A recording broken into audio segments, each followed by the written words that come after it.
Hello everyone, welcome to all in a today's biology lecture. You are learning the topic cell structure and organization. In this topic, you already learn about the first three components of the eukaryotic cell, that is the cell wall, after that the plasma membrane and cytoplasm. Today I am going to cover the fourth component of the eukaryotic cell, that is the endoplasmic reticulum. So in this image you can see that this blue colored structure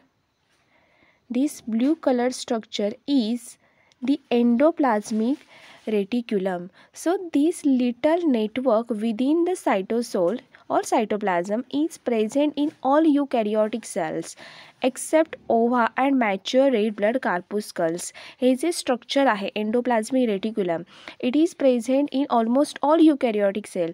जेवढ्या काही युकॅरियोटिक sale आहेत त्या सगळ्यांमध्ये हे structure दिसून येते, पण there are some exceptional cases, that is ova and mature red blood corpuscles. यांच्यामध्ये हे एंडोप्लाझ्मिक रेटिक्युलम दिसून येत नाही. And if we observe the cell under the electron microscope, it appears like a network of membranous tubules. See here, this structure shows these such types of membranous tubules and these are interconnected. हे जे tubules आहेत ते कसे आहेत? See here are some interconnection. So these are interconnected and they form a membranous tubules. Tubules means the small tubes and sacs, and such tubules and sacs are called cisternae. So these endoplasmic reticulum forms more than 50% of the total membrane of a eukaryotic cell. Eukaryotic cells जे membrane आहे त्यापैकी 50% म्हणजे almost half part हा endoplasmic रेटिक्युलमने form केलेला असतो. आणि हे जे एंडोप्लाझ्मिक रेटिक्युलम आहे तर ते जे सायटोप्लाझम आहे, this cytoplasm divides into two parts. हे जे एंडोप्लाझ्मिक रेटिक्युलम आहे ते सायटोप्लाझम दोन पार्ट्समध्ये डिव्हाइड करतं. One part is within the lumen of endoplasmic reticulum. एक जे सायटोप्लाझम असतं ते लुमेन जे असतं म्हणजे आतमधले जे स्पेसेस आहेत तर त्यांच्यामध्ये सायटोप्लाझम असतो. And such cytoplasm is known as luminal cytoplasm. And the another cytoplasm is non luminal cytoplasm means which is outside the endoplasmic reticulum. Endoplasmic रेटिक्युलमच्या बाहेरचा सगळा सायटोप्लाझम आहे तो नॉन लॅमिनल सायटोप्लाझम. आणि हे जे मेम्ब्रेन आहे एंडोप्लाझ्मिक रेटिक्युलमचं, it is continuous with nuclear envelope at one end. If we see in this image, these structures means these endoplasmic reticulum यांचे जे इथे फॉर्म्स झालेले पार्ट आहेत म्हणजेच त्यांचे जे ट्यूब्स आहेत की ज्या न्यूक्लियसला अटॅच्ड आहेत, हा का आहे सेंट्रली प्लेस्ड न्यूक्लियस आहे आणि त्याला हे एंडोप्लाझ्मिक रेटिक्युलम अटॅच झालेलं आहे. आणि दुसरा एंड आहे it extend till cell membrane. इथे बघू शकता ही का आहे सेल मेम्ब्रेन आहे. तर ह्या सेल मेम्ब्रेनपर्यंत हा पार्ट काय झाला आहे एक्सटेंड झालेला आहे. So it is network like structure which is present in the cell. So endoplasmic reticulum, see this image. In this image you can see that there are two different structures which are in a endoplasmic reticulum. See the one, this structure is dotted structure and another structure is smooth structure. आणि ह्या dotted आणि smooth स्ट्रक्चरवरून endoplasmic रेटिक्युलमचे दोन parts केले जातात, rough endoplasmic reticulum and smooth endoplasmic reticulum. So membrane, ह्याचे जे membrane आहे, I am already told you the one end of this membrane is attach to the nucleus. ह्याचा एक पार्ट असतो तो न्यूक्लियसला अटॅच्ड असतो. इथे बघू शकता हे जे न्यूक्लियर एन्व्हलप आहे, जे न्यूक्लियर मेम्ब्रेन आहे, त्या न्यूक्लियर मेम्ब्रेनचं आउटर मेम्ब्रेन जे आहे त्याला हा पार्ट काय झाला आहे अटॅच झाला. आणि त्यांनी इथे असे काय केले आहेत तशा ट्यूब्स फॉर्म केल्या आहेत. आणि या सगळ्या ट्यूब्स कशा आहेत इंटरकनेक्टेड आहेत. आणि हा जो डॉटेड स्ट्रक्चरचा पार्ट आहे त्यालाच इथे दुसरा स्मूथ पार्ट अटॅच झालेला आहे. आणि हे जे डॉटेड आपल्याला स्ट्रक्चर दिसतंय ते कोणतं आहे, तर त्याच्यावरती हे रायबोझोम्स आहेत आणि याच्यावरती रायबोझोम्स नाही आहेत. आणि हे जे रायबोझोम्स आहेत तर ते कुठून येतात, तर ते न्यूक्लियसमधूनच येत असतात. न्यूक्लियसमधला जो न्यूक्लियोलस आहे तो रायबोझोम्स प्रोड्यूस करत असतो आणि तेच रायबोझोम्स इथे येत असतात. त्यामुळे हे जे स्ट्रक्चर आहे it is close to the nucleus. त्यामुळे हे जे एंडोप्लाझमिक रेटिक्युलम असतात ते न्यूक्लियसच्या जवळ असतात. Then types of endoplasmic reticulum. So there are two types of endoplasmic reticulum and this classification is based on the ribosomes. आता याच्यावर हा जे एंडोप्लाझमिक रेटिक्युलम आहे त्याच्या काही पार्टवरती रायबोझोम्स आहेत. मग ज्या पार्टवरती रायबोझोम्स आहेत it is rough endoplasmic reticulum means RER. ER means endoplasmic reticulum, R means rough endoplasmic reticulum. So its surface appears rough under microscope. याचा जे surface आहे तो rough दिसतो मायक्रोस्कोपच्या खाली because it has ribosomes attached to its surface. Because of such these are ribosomes. These dotted structures are ribosomes and these ribosomes are attached to its surface आणि ते nucleus मधूनच आलेले असतात. Then the second type is smooth endoplasmic reticulum means SER. Smooth endoplasmic reticulum. So it is divide of ribosomes. Divide means there is the absence of ribosomes on the surface.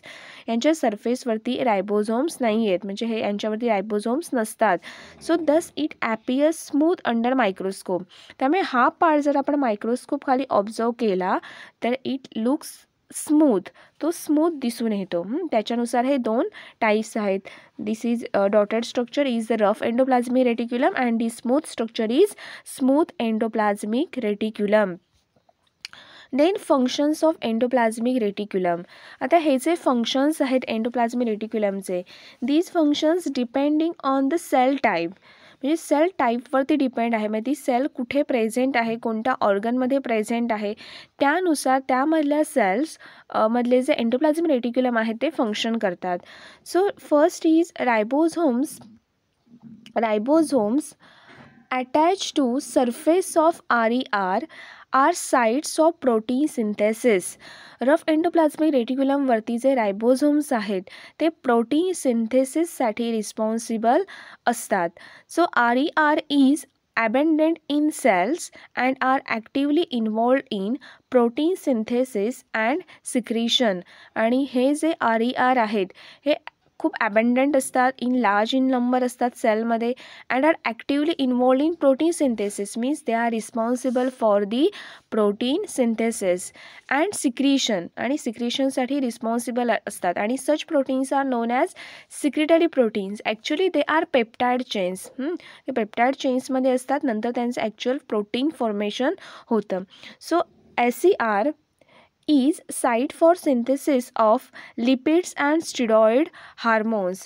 आता another function of smooth endoplasmic दुसरं जे function आपण आधी जे बघितलं protein synthesis it is the function of rough endoplasmic reticulum.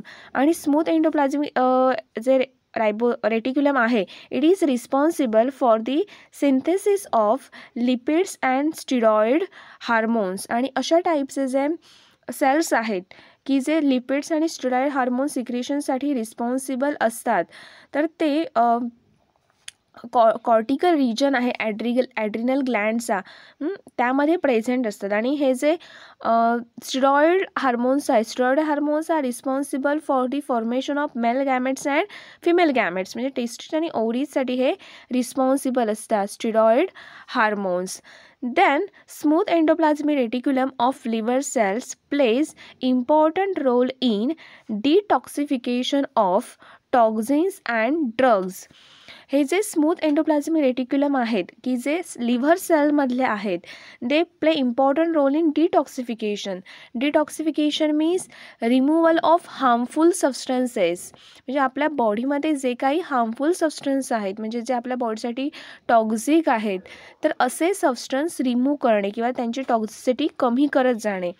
हे कोण करतं तर हे स्मूथ एंडोप्लाझमिक रेटिक्युलम करतात. So detoxification of toxins and drugs. आता जेव्हा एखादी आपण मेडिसिन्स घेतो तर त्याचे काही साईड इफेक्ट असतात, त्याचे काही कंटेंट्स बॉडीमध्ये तसेच असतात. So if this contents remains for a longer time in a body then they may be toxic to the body. So such toxic substances are need to be detoxify. हे detoxify करणं, त्यांची toxicity कमी करणं किंवा remove करणं गरजेचं असतं.